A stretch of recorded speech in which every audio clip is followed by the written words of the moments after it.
बोझ ये कहानी रोने पर मजबूर कर देगी। कविता अपने माता पिता की बहुत लाडली थी। 3 बड़े भाइयों की बहन थी। कोई भी चीज मांगने पर उसी वक्त सामने हाजिर हो जाती थी। पूरे घर में रौब था उसका। पूरे परिवार और नौकरों पर राजकुमारी की तरह हुक्म चलाती थी कविता।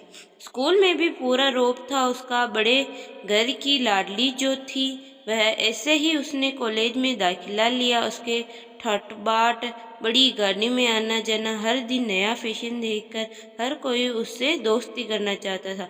थोड़ी ही दिनों में उसके बहुत से दोस्त बन गए। पूरे कॉलेज में उसकी अपनी ही एक पहचान थी। इन दिनों उसके घर एक रिश्ता आया। खानदानी लोग थे और पापा की पुरानी जान पहचान थी। उनके साथ कविता के साथ कोई जबरदस्ती नहीं थी, पर कविता ने फिर भी हाँ कर दी, क्योंकि वह अपने परिवार से बहुत प्यार करती थी। वह जानती थी कि वह लोग उसका अच्छा ही सोचेंगे। लड़के का नाम राज था। राज काफी पढ़ा लिखा और समझदार लड़का था। ससुराल वाले भी बहुत अच्छे थे। ससुराल में कविता जगह वैसी ही थी जैसी कि मायके में। कोई भी कार्य कविता की सलाह के बिना नहीं होता था। सबकी लाडली बहू बन गई थी वह। फिर उसके घर एक बेटे का जन्म हुआ। राहुल कविता को जान से प्यार था। पोता पाकर ससुराल वाले तो फूले नहीं समाते थे। कविता कभी कभी सोचती कि उसकी किस्मत कितनी अच्छी है। उसका हर अपना उसे इतना प्यार करता है, चाहे जीवन में कैसा भी समय आए। मेरे अपने हमेशा मेरे साथ है। मैं कभी अकेली नहीं हो सकती। कितना मुश्किल था।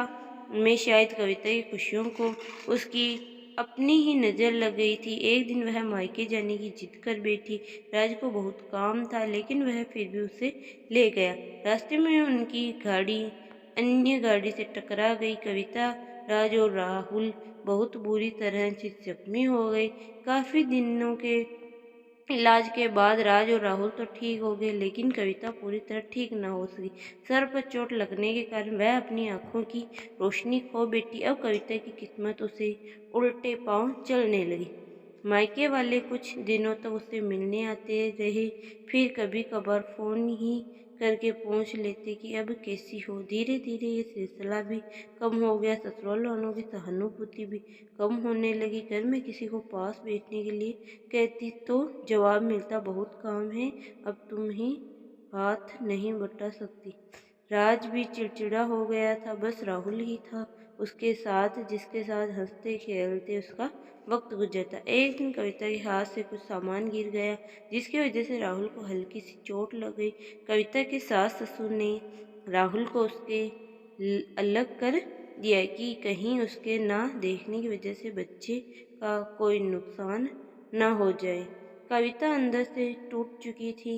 एक दिन उसके सबसे सामने मायके जाने की इच्छा रखी तो आज उसे तुरंत मायके छोड़ आए, जिससे कि वह भी यही चाहता था, लेकिन राहुल को उसके साथ नहीं भेजा गया। कविता कभी राहुल से दूर नहीं रहती थी, पर अपनी कमी के कारण उसने ज्यादा बहस नहीं की।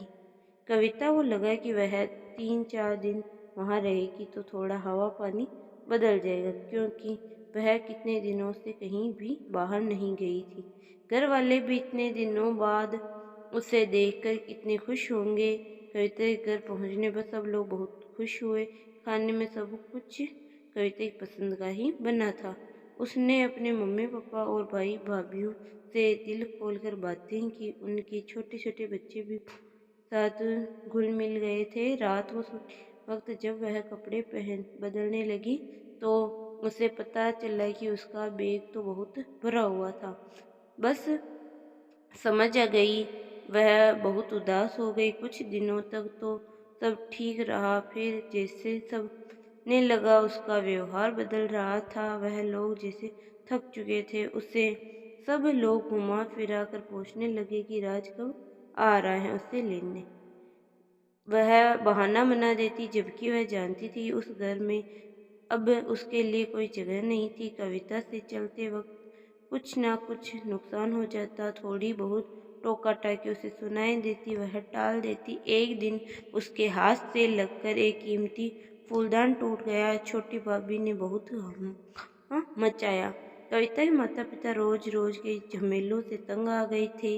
उन्होंने राज को खुद से फोन कर दिया। राज कविता को अपने घर ले गया। कविता को अपने परिवार वालों से ये उम्मीद न थी कि जिस कविता के कहे बिना घर में एक पत्ता भी नहीं हिलता था, उस घर के लिए वह अब बोझ बन चुकी थी।